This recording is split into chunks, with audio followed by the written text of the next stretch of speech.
I spoke to a client last week and was asked, why can't we just test for alcohol when we're testing for other drugs?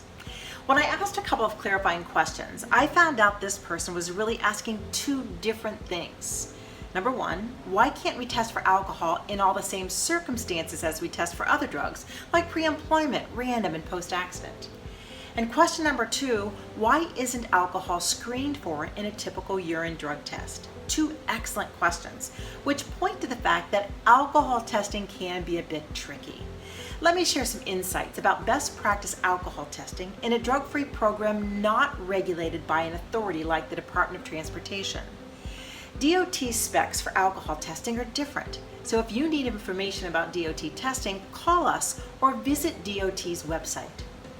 Okay, unlike a drug test, an alcohol test is considered a medical exam, so employers need to meet higher standards than with drug testing to justify doing it. Meaning, when testing is done on a proactive, suspicionless basis, like pre-employment or random, that higher standard has probably not been met.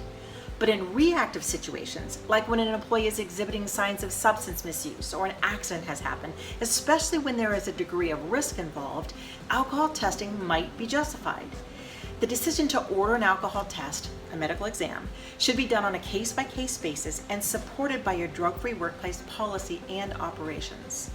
So two takeaways here. Number one, just because you're doing a drug test doesn't mean you should order an alcohol test too. That means that the employer needs to decide when it happens versus the facility that does your testing collections. And secondly, if your drug-free workplace policy doesn't offer direction about when alcohol testing should occur, reach out to your attorney or drug-free workplace consultant to help you with that. But let's say you've gone through the appropriate decision-making and you've determined that an alcohol test is warranted. The best practice method for confirming alcohol in someone's system is breath or a blood test, not urine.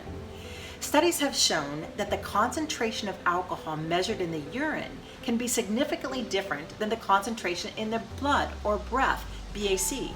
And BAC is the most accurate measure of impairment. So urine alcohol testing just isn't very reliable. There's also a potential for false positives with alcohol testing if the employee has a medical condition, like a urinary tract infection. The takeaway here, confirm with your drug testing vendor that you are not testing for alcohol via urine and that your collection sites have the capability to instead test an employee's breath or blood for alcohol when you order it. So there you have it. Double back to your current policy to review your language on non-DOT alcohol testing, and if it's not there or contradicts this information, give us a call or contact your attorney or drug-free workplace consultant to talk more.